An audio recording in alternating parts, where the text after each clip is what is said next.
오늘 공개하는 내용은 펠렛난로 사용자라면 아주 희소식일 겁니다.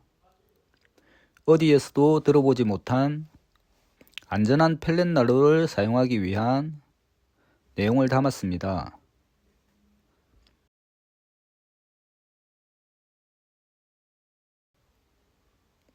펠렛난로는 장시간 연속 사용 중 시간이 지남에 따라 화력 저하 및 상황에 따라 역영과 역화로 이어집니다.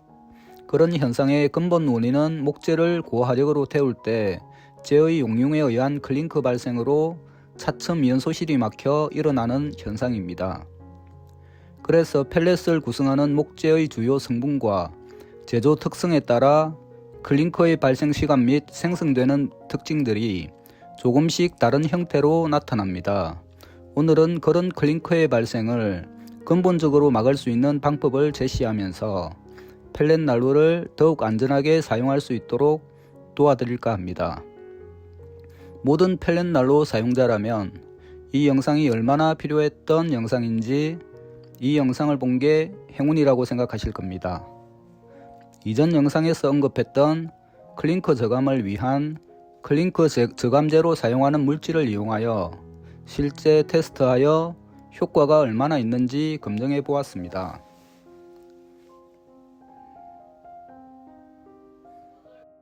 이전에 유튜브에 올린 러시아산 펠렛의 연소 특성을 검토한 내용입니다. 목부 펠렛의 특징이 회분의 융점 온도가 낮다 보니 잘게 쪼개도 연소기에서 한두 시간 만에 막힌다는 내용입니다. 수입사에서조차도 자신들의 펠렛이 펠렛 연소기에서 막힌다는 내용을 인지하고 있습니다. 모든 러시아산 펠렛의 문제가 아니길 바라봅니다. 이것은 천연 가올린입니다. 클링크 저감제로 찾은 물질입니다. 이 영상에서는 40g을 사용했습니다.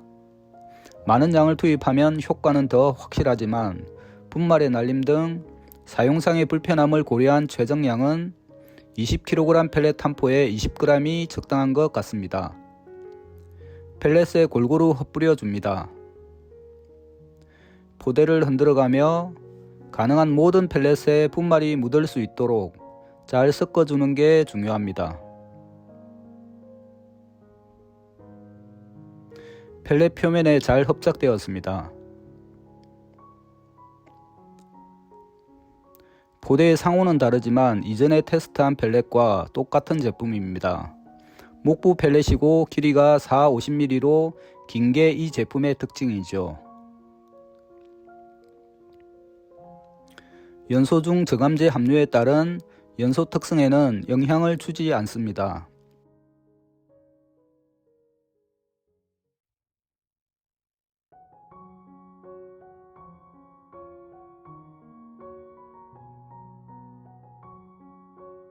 연소실의 펠렛 배출이 원활합니다. 펠렛을 채우고 계속 진행해 보겠습니다. 1시간 경과입니다. 펠렛이 너무 길어 연소 안정성이 조금 떨어집니다. 화염도 약했다 강했다 하는 특성이 있습니다. 펠렛이 너무 길면 연소실의 밀폐력이 저하되어 연소가 불안정해집니다. 6mm 펠렛의 길이는 10에서 25mm 정도가 가장 적당하다고 생각합니다. 적당한 사이즈라야 연소봉의 밀폐력이 높아져 연소 안정성이 증가합니다.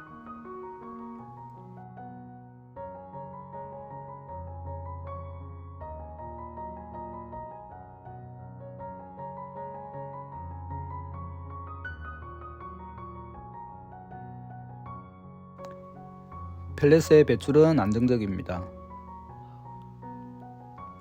펠렛이 길어 배합이 깨지니 댐프를 조절하여 배합을 최적화해 봅니다.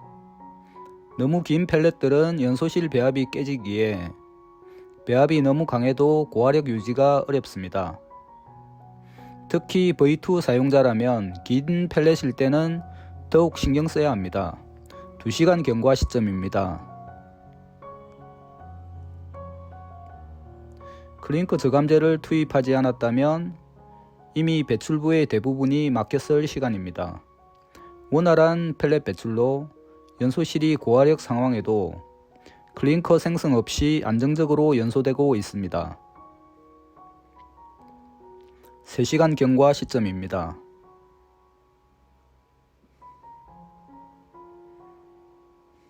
목부 펠렛의 특징대로 화력이 좋습니다. 펠렛의 길이만 적당하다면 더 좋았겠네요. 연소봉이 아직도 깨끗합니다. 4시간 경과 시점입니다.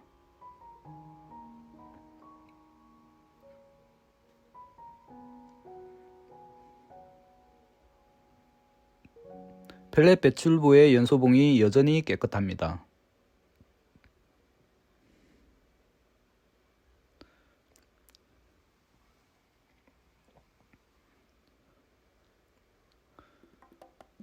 포대 바닥에 클링커 저감제가 많네요. 잘 흔들어서 펠렛에 골고루 묻도록 하는 게 좋습니다. 첫 테스트 영상이라 투입량이 조금 많았던 것도 같고 향후 투입량 최적화에 참고하였습니다. 많이 들어가면 클링커의 저감 효과는 좋아지지만 분말의 날림으로 직업이 조금 불편해집니다. 5시간 경과 시점입니다. 화력이 좋습니다. 클링커 저감제의 효과로 아직도 연소봉이 깨끗합니다. 시간이 지남에 따라 일정 부분 화력이 떨어지는 게 당연하지만 연소봉이 깨끗하니 화력이 지속적으로 유지됩니다. 화력이 강하고 연소 효율도 좋은 V2MX입니다. 착화 후 6시간 경과입니다.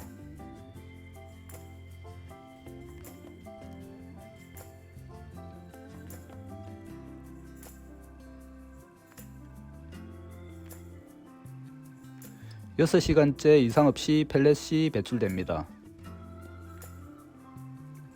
7시간 경과 시점입니다. 여전히 연소실의 펠렛 배출 상태는 정상입니다.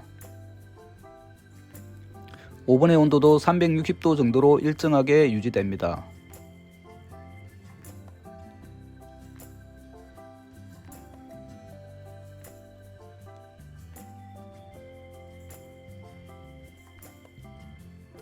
이제 펠렛이 얼마 남지 않았네요. 펠렛 배출이 원활한 만큼 난로 바닥에 숯도 많이 쌓입니다. 8시간 경과 시점입니다.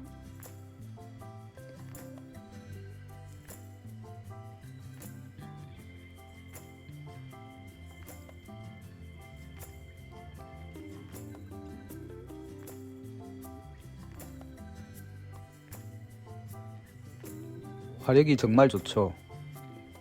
V2MX는 화력 끝판왕입니다. 하부에 쌓인 펠렛이 벌겋네요. V2의 바이패스 급기가 바닥으로 공기를 공급하여 바닥에 쌓인 숯의 빠른 연소를 돕습니다.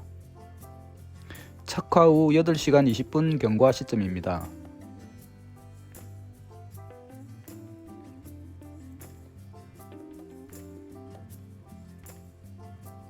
모든 펠렛을 태우고 마지막 연소 구간입니다. 여기은 방지판까지 잘 작동하였습니다. 끝까지 펠렛 배출이 원활합니다. 연소실에 남아있는 펠렛도 남김없이 배출됩니다. 연소가 끝난 펠렛 연소기를 꺼내어 상태를 확인해 보겠습니다. 연소실의 표면과 연소봉에도 저감제 분말이 고르게 묻어 있네요. 중간의 까만 부분은 산소 부족에 따른 거름 덩어리가 끼었습니다. 펠렛 배출이 하부 방향인 V2S는 전혀 영향을 끼치지 않습니다. 이 현상은 펠렛의 길이가 너무 길거나 연소기에 따라 산소 공급이 원활하지 않거나 연소실의 기밀이 깨져 연소가 불규칙적일 때 불완전 연소로 인해 발생합니다. 이번에 길이가 너무 긴 펠렛으로 인해 연소 불안정이 만든 결과입니다. 통상에 최적화되지 않은 하향식 연소기에서도 클링커 발생과 함께 뭉쳐진 거름의 영향으로 발생되는 현상입니다. 그런 부분을 제외하고 연소봉 전체에 클링크 저감제가 고르게 묻어 있습니다. 투입된 펠렛이 지속적으로 저감제를 도포해 주기에 연소 중 없어지지 않고 연소기의 초기 컨디션을 끝까지 유지해 줍니다. 클링크 저감제의 효과는 정말 대박이네요. 테스트에 사용된 클링크 저감제입니다. 이미 캐나다 등 북미의 발전소에서는 발전 효율 향상과 보일러 정비 시간을 줄이기 위해 이런 유형의 저감제를 사용하고 있으며 국내 발전소에서도 사용되리라 생각합니다. 하지만 이런 부분에 대해 가정용이나 캠핑 등 난방용의 제품에도 효용이 있는지 국내에서 시도한 사람이 없기에 먼저 발견하고 검증한 부분을 공개하는 데 대한 나름의 뿌듯함이 있습니다. 국내 펠렛 난로의 도입이 상당히 오래되었고 그동안 역연 역화의 문제로 상당한 재산상의 피해와 인적 피해도 알려져 왔습니다. 영상을 보셨듯이 클링크 저감제의 사용으로 사용 전후가 명확한 차이가 난다는 걸 아셨을 겁니다. 아마 앞으로 펠렛 난로를 사용한다면 상비약품처럼 챙겨 놓으실 겁니다. 보다 더 안전한 사용과 원하지 않는 펠렛을 사용할 때 아주 유용하실 겁니다. 또한 저렴한 펠렛을 구입할 때 사용하셔도 좋습니다. 영상에서 사용하여 검증된 클링크 저감제는 난로 개발자의 공식 제품 판매처인 네이버 스토어 바누스 스토브를 통해서 판매를 준비하고 있습니다. 난로 개발자는 항상 안전한 제품을 만들기 위해 최선을 다하고 있습니다. 난로 개발자가 만들어가는 안전한 펠렛 난로 펠렛 연소기, 그 믿음을 저버리지 않겠습니다. 다음 시간에도 더욱 유익한 정보로 찾아뵙겠습니다.